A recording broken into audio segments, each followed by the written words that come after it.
Hello everyone, welcome to our channel Life is like a spark. So आज मैं फिर आपके पास एक नया फेमस अथवा काफ़ी इंटरेस्टिंग स्टोरी लेके आया हूँ।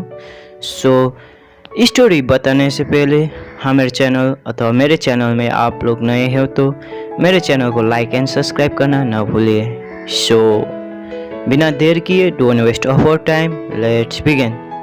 This story was began to 1938 की बात है और हुज नेम वॉज कैरोली।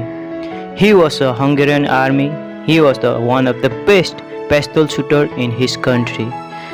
जितने भी नेशनल चैम्पियनशिप हुआ था उसके कंट्री में वो सब जीत चुका था उसने। ऑल पीपल नोस कि 1940 में जो ओलंपिक होने वाला था उसके पास वो गोल्ड मेडल तो कैरोली के पास ही होएगा और उसको ही मिलेगा।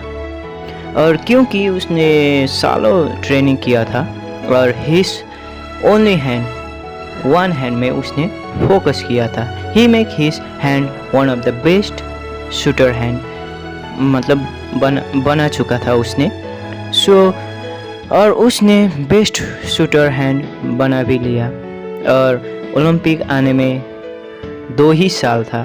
1938 में उसके एक आर्मी कैंप में एक ट्रेनिंग हो रहा था और उस टाइम एक एक्सीडेंट से उसके राइट हैंड में ही एक ग्रेनेड फट गया और उसके हाथ चला गया। काफ़ी दुख भरी कहानी है और उसका सपना सब खत्म हो गया।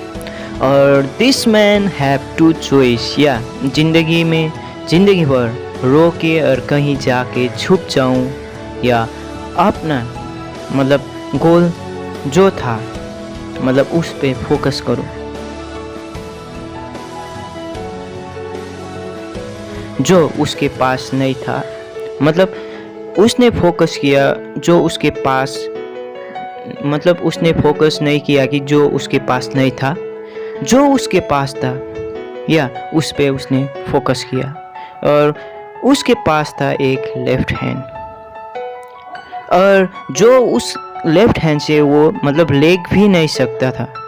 और काफ़ी 1-2 महीने उसका हॉस्पिटल में ट्रीटमेंट चला और आफ्टर 1 मंथ फिर से उसने स्टार्ट किया ट्रेनिंग करने। और 1 ईयर लेटर फिर से वो नेशनल चैम्पियन में चला गया और सभी स्पोर्ट्स पर्सन ने उसको कांग्रेचुलेशन कहा कि इतना सब कुछ होने के बाद भी तुम हमारे हौसला बढ़ाने के लिए यहाँ आया हो, हमारे इतना ऊर्जा और बढ़ाने के लिए तुम यहाँ पर आए हो, तो कांग्रेचुलेशन कहा।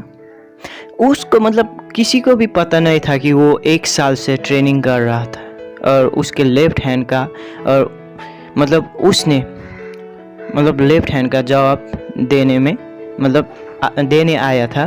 किसी को भी पता नहीं था और यहाँ आया था कम्पीट करने और उसने बोला मैं यहाँ देखने नहीं आया हूँ, मैं तुम लोगों के साथ कम्पीट करने आया हूँ।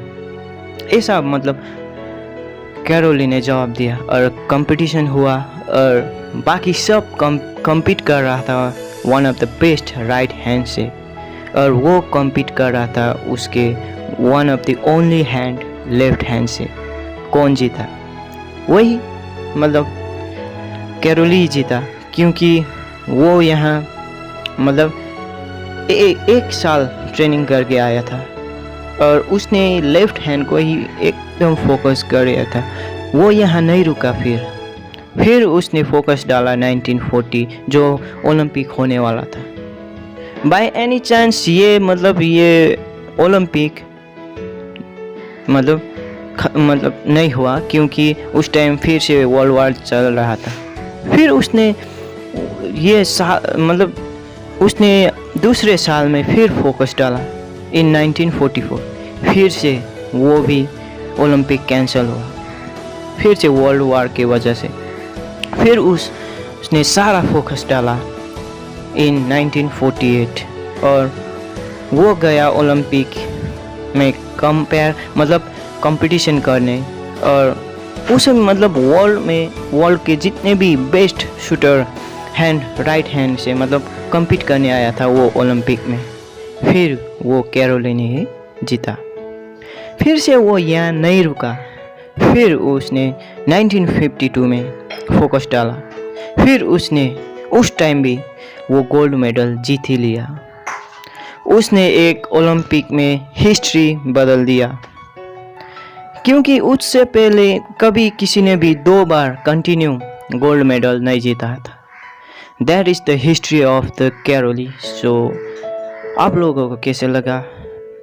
इफ़ यू लाइक या you do subscribe and share this video. So आने वाले दिनों में फिर से काफ़ी इंटरेस्टिंग स्टोरी लेके आऊँगा आपके पास। तब तक के लिए thank you and thank you for watching. Bye bye.